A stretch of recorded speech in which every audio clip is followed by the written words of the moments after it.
Well, who am I? Wait a minute. This is my experience. I was a mom, I was a speech path, I had cancer. No, that's not it. That's powerful. I am a woman, an individual who has been able to live life, go through the bumps, the rough spots, the really deep ruts, and has come out alive and shining. I would say that everything I did or teach right now is reverse engineering. It's like when they do it live, you wonder, are they acting? It's quite powerful, right? Welcome to Dadpuzzles. Today we are so excited here. We have a very good friend of mine, Donna. She's here to educate us on so many items, but we'll try to, do little by little so that we can have, enough information every time. Because I'm noticing there's a limit. Like if we give you so much, then you end up missing some of the things that we want you to know. So today we'll just highlight a couple of things. Then we'll be talking to her again and again. Welcome, my friend. Thank you. It's such a pleasure. Awesome, awesome. Thank you, Dana. I noticed that we are from the same school and such. Maybe just introduce yourself. Absolutely. So, what do I say? I'm going to resist saying what I did for my life. I'm going to say I am a woman, an individual who has been able to live life, go through the bumps, the rough spots, the really deep ruts, and has come out alive and shining. Thank you. That's beautiful. You see, that's another, you know, point of view that folks normally don't have it. So it's good that when we have that realization like that at this moment, I think it's beautiful. It's a good segue to, what everybody wants to jump into is, well, who am I? Wait a minute. This is my experience. I was a mom, I was a speech path, I had cancer. No, that's not it. You want to know who I am at my core? I am a soul who is evolving in a human body, and I am learning and growing day by day how to Good. connect with the broader part of me, to become more of me, and to share that with you. Yes. Amazing. Thank you. So I know, like from that brief interaction, somebody would like to know, oh, so you have survived cancer. Can you tell us more about that? If that's okay with you? Oh yeah, it's absolutely okay with me. So let me just tell, I've said this before to people, so people who know me might know this. I came into this life in a very unique family. Just briefly, my mother was a nun and one of 12 children, seven, before she got married. She was born in 37. My dad met her. He was an immigrant from what was then Czechoslovakia. He came over on the bottom of a boat just before World War II started.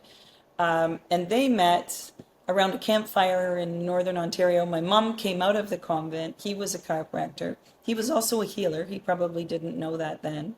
And so my mom was a psychic. If you Google my mom's name, you'll find a lot about her. She worked for the University of Toronto and the Psychic Research Foundation and often with the police. But life wasn't easy for her because she was born in the 30s. She was a brilliant woman. She wasn't formally educated, yet she was brilliant, and she knew things other people didn't know. So as a child, I witnessed my mother try to squeeze herself into a box she didn't belong in. And I was born with a free and wild spirit, so I know I drove her crazy. And especially because we were deeply Catholic and there were rules, right? I couldn't look in the mirror because I would turn into a frog. It was a sin.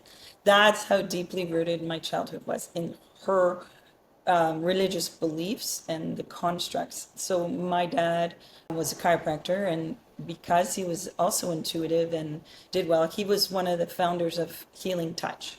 I don't know if you've heard of that, with John Thee and George Goodhart. So he traveled all over, and it was just a unique childhood. I thought that kind of thing was normal. I was also intuitive and really was told never to use that skill because it was the devil's work. And so I kind of ignored it. But, that's the household I was raised in. It was already expansive. I didn't have those limits on me as a young girl. But I noticed I was different. I was different than society. And all I wanted to do was fit in. It was my drive to be part of the tribe, part of everybody else. So I think I spent the first 40 years of my life trying to fit in until I was hit with cancer. Actually, I was 39. And then I realized, no, that's not going to work anymore. And that's where the big shift was, where I really did a complete combustion of everything I was and began from the ground up. Because when you get told, I'm sorry, you're going to die, unless you do XYZ, you see life from a different perspective instantly. And nobody can share that with you. It's an experience you have to go through to feel that monumental shift. Now, some people go into fear and they stay in fear and they don't come out. Fear obviously is a natural response when you're told something like that. But for me, and maybe it's my spirit, when I was told that I needed a complete radical hysterectomy with, now you'll understand this, pelvic lymph nodes, abdominal lymph nodes, reconstruction of all the parts and pieces inside of me, followed by radiation, there was no way I could do that. Absolutely none. And so maybe it was ego, maybe it was fear, maybe it was just some deeper knowing that I could go back to my roots. But I was willing to take the risk of leaving this earth rather than living, this is just me, so this is not advice for anybody else, rather than living in the body that would have left me with at 39 years old with 4 kids. And so my experience was a journey inward, the way that I went. I mean, I got discharged from 2 cancer centers for non-compliance. You can do that here. I don't know if you can do that in the States, but a doctor can discharge you. Right. Against medical advice. Yeah. It's powerful. It's beautiful and it's bittersweet, right? Because I think in being discharged, it was valuable because I was on my own. I was fortunate that I had a physician, Dr. Zoltan Rona in Toronto at the time, who supported me. You know, he's like, well, I have to tell you, it's not a good idea, right? And he explained all the risks, but he stood behind me and he helped me do the research, and he worked with me on the research that I found. He ordered all the tests that I needed, and he was there beside me on my journey, and that made the difference. That's beautiful. I meant to mention how powerful it was, because having also, somebody that is supporting you, it's like you have your child and you see how curious they are. And, like from the outside world, it looks dangerous, but also you as a parent, you figure out, okay, you know what, my child is up to something. Let me guide her, So that's what he was doing, and that's really beautiful. Yeah, it was a beautiful journey with him. It was one step at a time, moving forward. But the deeper I was able to go inward, the more I began to understand myself, the more I began to see my connection with the greater self, the stronger my intuition got. It was incredible, to the point where I could start to hear my guidance literally in almost words or sort of a thought form in my head when I really needed it. It wasn't always, but I would be at a turning point and it would be like, oh, do I do this now? And I was able to sit with it and I was able to get the information. And once I recognized that vibration of the information that came in, I was able to know it was real. And I can tell you there's probably 4 or 5 turning points where all of society, all of my friends, all of anybody with any degrees or acumen of intellect would have said I was absolutely nuts. But it turned out each one of those times to be the best decision for me. And I'm here. Yeah. So, and along the way, I met dozens of people who had the same healing experience that I have. That's how the interaction with Dr. Gabor Maté, came about? Well, it just happened. I call these synchronies. So once, and I'll weave this into the storytelling, once we begin to listen to guidance and we begin to be more present with what's happening in our world and be more grateful and more neutral, less fearful, the synchronicities show up and our blinders are off and we're aware of where we're guided. We don't always see the big picture. I mean, maybe we can try and create the big picture and hope that that's where we're going to go, but we do have to let go of it. And even if it's life or death, we have to let go of the outcome because we can't control everything. And I had come to that point of, that's what I call surrender, where I just had faith in myself, that message, that voice, and the synchronicities. So one of my physicians, Dr. Nancy Abram, I believe she's still a physician, after Dr. Rona supported me, so she was my local physician in the town I lived in. Dr. Rona was away. Initially, she couldn't because of the decisions that I was making. So we had some distance. She was also my children's physician, talking about dads and families. At that point, there were letters from my physicians saying that I didn't understand what critical condition I was in and that it was impacting my parenting. And of course, I was going through that tug of divorce at the time. And that was perfect fodder for my ex to suggest that I was loopy. And so my physician gracefully just took some distance and allowed me to work with my other physician for a while. Come round another 10 years, my kids are grown up, they can make their own decisions. I'm still alive. Dr. Abram and I are in touch, but I'm not her patient anymore. And she's in Costa Rica as she goes to see Dr. Gabor Maté, who's speaking, because she loved him. So she was at a conference and they were talking about spontaneous healings, and she got into the elevator with him, coincidentally, synchronistically. And she just said to him, "Hey, I have a patient for you. I have this story. Are you interested?" And he said, "Yeah, I am." And again, synchronistically, Dr. Maté and myself had been in touch 10 years before that for personal reasons. We had had communication 10 years ago. So he knew who I was. He knew that I was a professional, that I wasn't making any of this stuff up. And so he agreed to talk to me. So we interviewed, I think it was a couple days, and then he put everything together for the book, and bam, away we went. Amazing. Wow. Powerful. Yes, yes. So with the hypnotherapy, like, did you do that during this time, or, like it was before the diagnosis or after? Oh, that's a good question. So I would say that everything I did or teach right now is reverse engineering where I was. Because when I was in that position, I did it myself. I didn't have a mentor. Well, I did have Cheryl Canfield. We can talk about her. But other than that, I didn't have anything else. I put everything together in the world around me through things that resonated with me.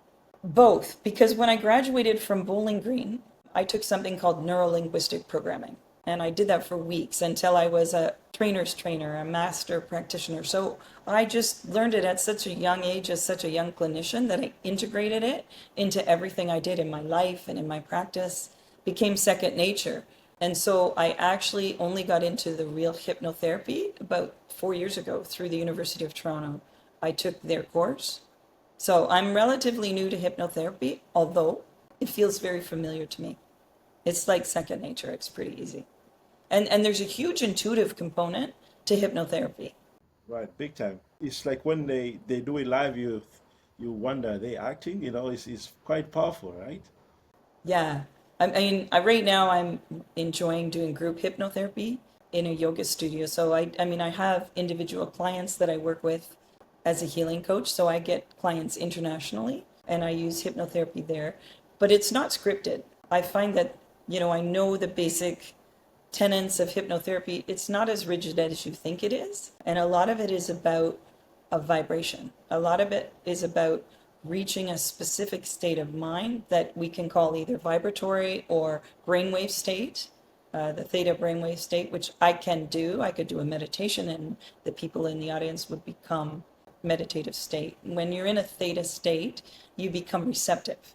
The analytical mind shuts down, the creative mind expands. You can work with that part of your mind because it's open to accepting possibilities and work with it that way. And then even more when it's inspired, like when I'm going to say stream information, when I can download information as I go, it hits the context of all the information that I have with so many years as a clinician, and then it gets tempered with a message for individuals that really resonate, right? For me, everything is about frequency and vibration. Does that make sense to you, or is that all new? No, no, absolutely. It makes sense. And for me, actually, is a little, I'm with you. I understand you. And I also know that some people will not understand, because some people, even the natural medicine, with the naturopathy, some people still don't believe these things as much, like it's very strange. But speaking for myself, I grew up in Tanzania, and we also have like Sufism, Sufi, like Yeah, those, yes. So, they're healers, right? Sufi healers. yes, yes. So, I'm familiar with external power, how that can be, so, and I think for a person that is still like not making sense for them, I think they should just even imagine sometimes, how many times they will have problems that they need to think about or fix. They don't know how to go about it, but then out of nowhere, they just come up. Oh, like they wake up in the morning, they have the like the solution, because they've already tapped into those theta zones and such. Or even if you just meditate by being quiet, like you finally get to a point where you're not arguing, between yourself.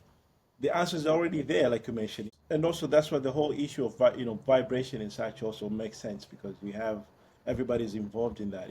Like everything, even the things that you think that do not have soul or something like that. Like everything does. There are a couple of books that I've read about this field, and I wanted to share. I will definitely share that. I definitely love what you mentioned, and that is really powerful. I hope our listeners walk away with that, and I'm happy that you stayed out of the box. Like like you mentioned, the contrast between you and your mom, how she was attempting to just be within the confines of the community. So thank you so much. I truly appreciate you doing this with us today. I look forward to collaborating with you and having you again. And I know there's so much we can still talk about. Awesome. Thanks so much, Donna. So guys, please don't forget to subscribe, and also check out my friend. I'll be sharing her LinkedIn, her website, so you can give her a follow as well. And until next time, keep working hard, and don't limit yourself, and don't limit your kids as well. Thank you, guys. Awesome.